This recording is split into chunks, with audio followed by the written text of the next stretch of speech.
साथियों, 22 अप्रैल 2025 के दिन दोपहर करीब 3 बजे 5 से 6 आतंकवादी भारतीय ड्रेस में आकर मिनी स्विट्जरलैंड के नाम से प्रसिद्ध जम्मू कश्मीर के पहलगाम में दर्शन कर रहे देश विदेश से आए हुए पर्यटकों पर धर्म के आधार पर उनकी पहचान करके अंधाधुंध फायरिंग कर दी। इस घटना में दहशतगर्दों के द्वारा निर्दोष 26 लोगों की मौत हो गई और सभी आतंकवादी फरार हो गए। भारतीय इंटेलिजेंस के तरफ से अब तक किसी भी आतंकवादी को पकड़ा नहीं जा सका है। वहां के स्थानीय पुलिस के सहयोग से इंटेलिजेंस ने कुछ आतंकवादियों के स्केच जारी किए हैं, जिस पर 20-20 लाख रुपए का इनाम घोषित किया गया है। आतंकवादियों ने पर्यटकों की पहचान धर्म के आधार पर की। जो हिंदू है उसी को मारा गया, महिला को नहीं मारा गया, केवल और केवल पुरुष को मारा गया। महिला ने कहा कि हमें मार दो, तो उन्होंने कहा कि जाओ अपने सरकार को बता दो, जाओ अपने मोदी को बता दो। इस घटना पर भारत देश के महत्वपूर्ण नेताओं ने अलग अलग बयान देना शुरू कर दिए। आप ये देखिए। ये हमला सिर्फ निहत्थे पर्यटकों पर नहीं हुआ है, देश के दुश्मनों ने भारत की आत्मा पर हमला करने का दुस्साहस किया है। मैं बहुत स्पष्ट शब्दों में कहना चाहता हूं, जिन्होंने ये हमला किया है उन आतंकियों को और इस हमले की साजिश रचने वालों को उनकी कल्पना से भी बड़ी सजा मिलेगी। मैं इस मंच से देशवासियों को आश्वस्त करता हूं, घटना के मद्देनजर भारत सरकार वो हर कदम उठाएगी जो जरूरी और उपयुक्त होगा। बाद अब अपनी अंतिम श्वास ले रहा है। निर्दोष पर्यटकों पर हमला, जाति और धर्म पूछ करके बहन बेटियों के सामने उनके सिंदूर को उजाड़ा जाए, यह कोई सभ्य समाज स्वीकार नहीं कर सकता। और खास तौर पर भारत के अंदर यह कतई स्वीकार्य नहीं है। Every single Indian stands united, stands together, so that we can defeat what the terrorists were trying to do. Massacre है और हम नरेंद्र मोदी हुकूमत से इस बात का डिमांड करते हैं कि वो अकाउंटेबिलिटी किसकी है फिक्स करें। जो लोग मरे हैं उनसे इंसाफ होगा। उन तमाम खानदान और परिवार के साथ खड़ी हुई है जिनकी जानें गई हैं। टेररिस्ट जो आए हैं पड़ोसी मुल्क से, इनका एक ही मकसद है कि टेरर फैलाया जाए, मासूम लोगों की जान ली जाए। गवर्नमेंट ऑफ इंडिया और नरेंद्र मोदी सरकार से हम यही कहते हैं कि ये उरी और पुलवामा से ज्यादा खतरनाक और दर्दनाक है। हम तमाम कंडेम करते हैं और उम्मीद करते हैं कि हुकूमत इस पर एक स्ट्रिक्ट एक्शन लेगी। देखिए, ये तो हम सब पे हमला हो गया। ये कोई खाली 20, 25 से 28 लोगों पे हमला टूरिस्ट में, ये पूरे जम्मू कश्मीर के लोगों पे हमला हुआ है।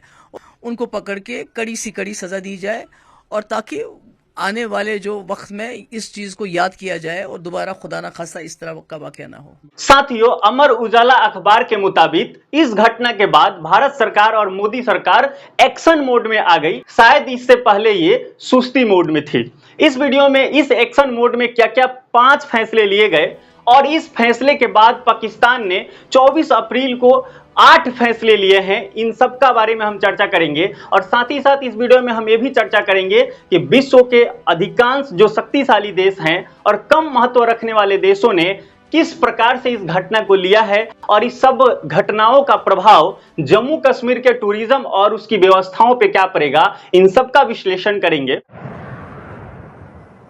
चलो मरे तू भी करता है यार। ये देखना जहांगीर, तू तो नहीं करना यार। मेरी खुदाया, कहाँ पे आपका बेटा, कहाँ पे है? कोई बात नहीं, अपने आप बोले ना मुझे। क्या बोलते भेलपुरी खाली से मेरा पति साइड में था, एक इंसान आया उसने उसको गोली मार दी। यहाँ पे उसने बोला कि शायद मुस्लिम नहीं है, उसने उसको गोली मार दी। नहीं, आप टेंशन मत लो। अब बेटा आप यहाँ पे रहो, हम साथ में। मैडम, ये जो भहीद साहब है प्रेसिडेंट, आप टेंशन मत लो। मेरे पति का बच्चा लो, हम बचा देगा, कोई बात नहीं। भाई तकरीबन फोन ओए था कोई दिसता जहांगीर तो यार बिहारियां पीछे जुलदे यार, तुम मौत दी कसम दरिए है।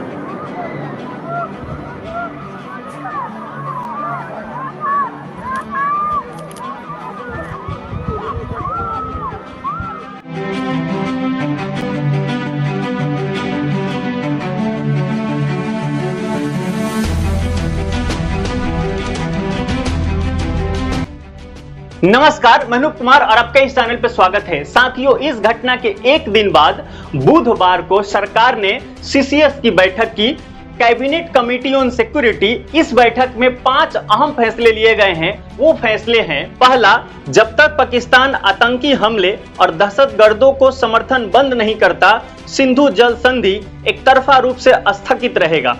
दूसरा, दोनों देशों में मौजूद एक दूसरे के उच्च आयोगों में राजनयिकों की संख्या 55 से घटाकर 30 की गई। उच्च आयोग में रक्षा सहयोग के पद तत्काल खत्म, पदों पर मौजूद लोग वापस होंगे। तीसरा, अटारी बाघा सीमा चौकी तत्काल प्रभाव से बंद।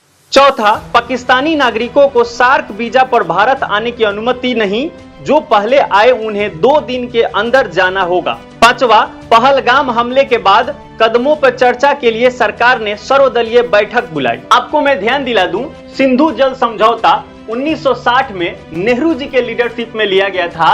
इस समझौते के तहत पाकिस्तान को सिंधु प्रणाली का 80% जल मिलता है और भारत को 20% जल मिलता है। ऐसा कहीं नहीं देखा गया है कि जिस देश से नदियां जा रही है और जो ऊपर बैठा हो उसको कम मात्रा पानी का मिले और जो नीचे हो उसको ज्यादा मात्रा पानी का मिले। पाकिस्तान को 80% पानी जाता है। पाकिस्तान की अर्थव्यवस्था इस सिंधु नदी प्रणाली पे बहुत निर्भर करती है। बिजली का उत्पादन और कृषि से जुड़े खेती इसी पर निर्भर करता है।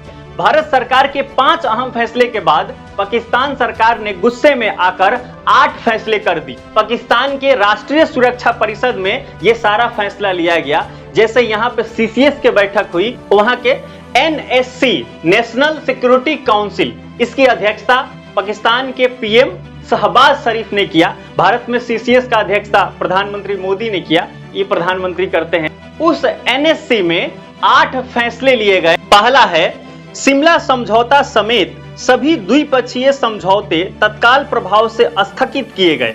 पाकिस्तान ने बाघा बॉर्डर बंद करने के आदेश जारी कर दिए। भारतीय एयरलाइंस के लिए अपने हवाई क्षेत्र बंद किए। एनएससी बैठक के बाद पाकिस्तान ने कहा, पाकिस्तान की संप्रभुता और सुरक्षा के लिए किसी भी खतरे का सभी क्षेत्रों में मजबूती से जवाब दिया जाएगा। पाकिस्तान ने पहलगाम आतंकी हमले के बाद सिंधु जल संधि को निलंबित करने के भारत के फैसले को अस्वीकार करते हुए कहा कि यह 240 मिलियन पाकिस्तानियों के लिए जीवन रेखा है। भारत ने पानी रोका तो उसे युद्ध जैसा कृत्य माना जाएगा, एक्ट ऑफ वार माना जाएगा। छठा है, पाकिस्तान ने भारतीय उच्च आयोग में स्थित सैन्य अधिकारियों को 30 अप्रैल तक देश छोड़ने को कहा। सिख तीर्थ यात्रियों को छोड़कर भारतीयों के लिए सार्क वीजा छूट के तहत मिले वीजा को निलंबित करने का निर्णय लिया गया।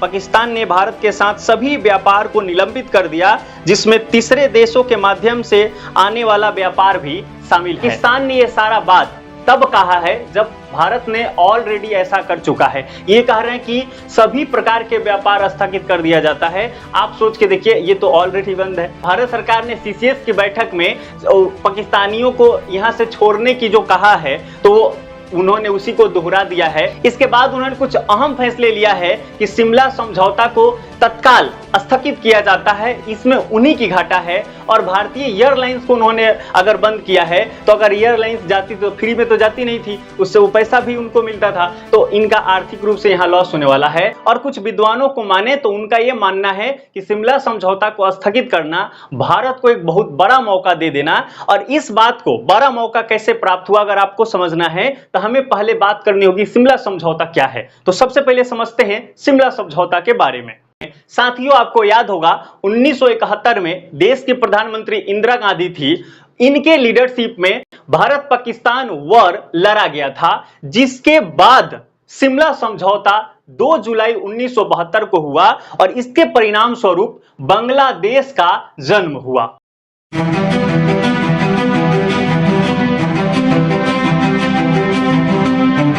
इस समझौते में कुछ अहम फैसले लिए गए, जिसमें से पहला है नियंत्रण रेखा एलओसी का सम्मान, सेनाओं की वापसी, विवादों का शांतिपूर्ण समाधान, राजनयिक और आर्थिक संबंध की बहाली, कैदियों की रिहाई।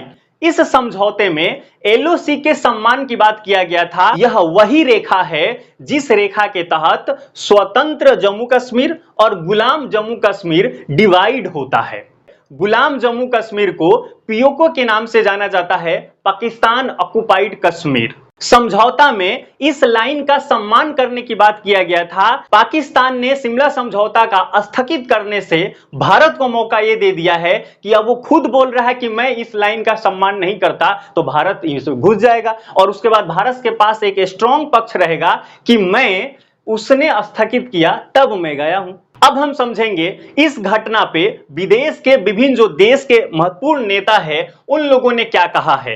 तो रूस के राष्ट्रपति व्लादिमीर पुतिन का कहना है, मुश्किल समय में रूस भारत के साथ खड़ा है। यूएसए अमेरिका के राष्ट्रपति डोनाल्ड ट्रंप ने मोदी से फोन पर बात की और बोले आतंकवाद के खिलाफ लड़ाई में अमेरिका साथ है। स्टारमर नेतन्याहू समेत वैश्विक नेताओं ने कहा बर्दाश्त योग्य नहीं आतंकवादी हमला। यूएई सऊदी अरब देशों ने कहा क्रूर हमला। चीन, पाकिस्तान और बांग्लादेश की संवेदनाएं। चीनी विदेश मंत्रालय के प्रवक्ता ने कहा हम आतंकवाद के सभी रूपों का दृढ़ता से विरोध करते हैं। पाकिस्तानी विदेश मंत्रालय ने कहा हम पर्यटकों की जान जाने से चिंतित हैं, यह निंदनीय है। जबकि बांग्लादेश ने कहा कि मृतकों में ज्यादातर पर्यटक थे, हम इस भीषण आतंकी हमले की निंदा करते हैं। साथियों, विदेशी मीडिया ने आतंकवाद पे लगाम लगाने की बात कही है और उन्होंने अपने आर्टिकल्स में इस घटना को इस प्रकार से टाइटल बनाया है। न्यूयॉर्क टाइम्स ने लिखा खूबसूरत पहाड़ी पर जघन्य अपराध। वाशिंगटन पोस्ट ने लिखा आम लोगों पर सबसे बड़ा हमला। CNN ने लिखा राज्य में आतंकवाद जारी। डॉन ने लिखा घास के मैदान खून से सने। साथ ही 25 अप्रैल को यूएनओ में हुए विशेष कार्यक्रम के दौरान विश्व के अधिकांश नेताओं ने इस घटना की निंदा किया है। उन्होंने कहा कि नागरिकों को निशाना बनाना स्वीकार नहीं, इसे किसी भी परिस्थिति में उचित नहीं ठहराया जा सकता। जैसे कि हमने शुरू में आपको बताया, पहलगाम में यह घटना धर्म के आधार पर पहचान किया गया है। यहां तक कि वस्त्र उतारे गए हैं और आइडेंटिफाई किया गया है, आइडेंटिटी कार्ड देखा गया है, अगर हिंदू हैं तो मारा गया है। तो आपको पता है भारत में अगर ऐसा घटना होगा तो हमारे देश में विश्व हिंदू परिषद ने देशव्यापी प्रदर्शन शुरू कर दिया है और उनका कहना है कि पूरे पीओके को भारत में मिलाओ। तो क्या यह पॉसिबल है? तो पाकिस्तान ने शिमला समझौता को स्थगित करके अभी मौका दे दिया है कि भारत अटैक कर सकता है। और मेरा भी मानना है कि अगर आप सर्जिकल स्ट्राइक करेंगे, छोटी घटनाएं करेंगे, पहले जो हो चुका है वैसा करेंगे तो उससे कुछ हो नहीं रहा। दूसरी बात, पाकिस्तान ने एक्ट ऑफ वॉर कह दिया है। ये पिद्दी सा देश इतना कह देगा, बाप को आंखों में आंख डाल के ऐसे खड़ा हो जाएगा, ये कहीं से कहीं तक एक्सेप्टेबल नहीं है। और मैं कहूंगा अगर वार किया जाए तो सबसे सटीक होगा और सबसे बेहतर होगा कि वार हो तो पीओके को, जिसको पाकिस्तान ने 1948 से जबरन कब्जा करके रखा है, उसे स्वतंत्र कराया जाए। मीडिया रिपोर्ट के मुताबिक अगर आप देख रहे हैं तो यह लग रहा है कि अब अटैक हो ही जाएगा। मोदी सरकार पूरे एक्शन मोड में आ गई है और कुछ और घटनाएं हुआ है। केंद्रीय गृह मंत्री अमित शाह ने सभी राज्य के मुख्यमंत्रियों से बात की है। राज्यों में सभी पाकिस्तानी नागरिकों की पहचान करने को कहा गया है। पहचान के बाद उनकी शीघ्र पाकिस्तान वापसी सुनिश्चित करने का निर्देश दिया गया है। राष्ट्रीय मानव अधिकार आयोग ने भी पहलगाम आतंकी हमले की निंदा की है। साथियों, यह घटना निश्चित ही बहुत दुखद है, ऐसा नहीं होना चाहिए। हमारे भारतीय इंटेलिजेंस के लिए सुरक्षा में सेंध माना जाएगा और इसमें कहीं से कहीं तक कोई शक नहीं है। इस घटना का प्रभाव जम्मू कश्मीर पर खासकर दीर्घकालिक रूप से भी पड़ने वाला है। पिछले साल पर्यटक के रूप में जम्मू कश्मीर में 25 लाख लगभग लोग पहुंचे थे और वहां की अर्थव्यवस्था गाड़ी पकड़ ली थी, पटरी पे आ गया था। अब इतना भय का वातावरण व्याप्त हो गया है, कौन जाएगा वहां? इस वजह से 90% से अधिक बुकिंग कैंसिल कर दिया गया है। जरूरी है कि सुरक्षा व्यवस्था को और मजबूत किया जाए और कंटिन्यू ग्रुप पूरे भारतवासियों से निवेदन करता है कि आप सब देश में सौहार्द बनाए रखें। पाकिस्तान एक चाल के तरह केवल हिंदुओं को टारगेट करके मारा है ताकि हिंदुओं में बौखाल आ जाए और हिंदू मुस्लिम युद्ध हो जाए, भारत देश सिविल वार के तरफ चला जाए, और ये पाकिस्तान का चाल है। तो कंटिन्यू ग्रुप सभी से निवेदन करता है कि देश में जो भ्रातृत्व का भावना है उसे बनाए रखा जाए। आपको ये वीडियो कैसा लगा? चैनल नया है, सपोर्ट की जरूरत है। आप अब तक अगर चैनल सब्सक्राइब नहीं किए हैं तो सब्सक्राइब कर लीजिए, वीडियो को लाइक कर ही दीजिए। मिलते हैं अगले वीडियो में, इजाजत दीजिए। जय हिंद, जय भारत।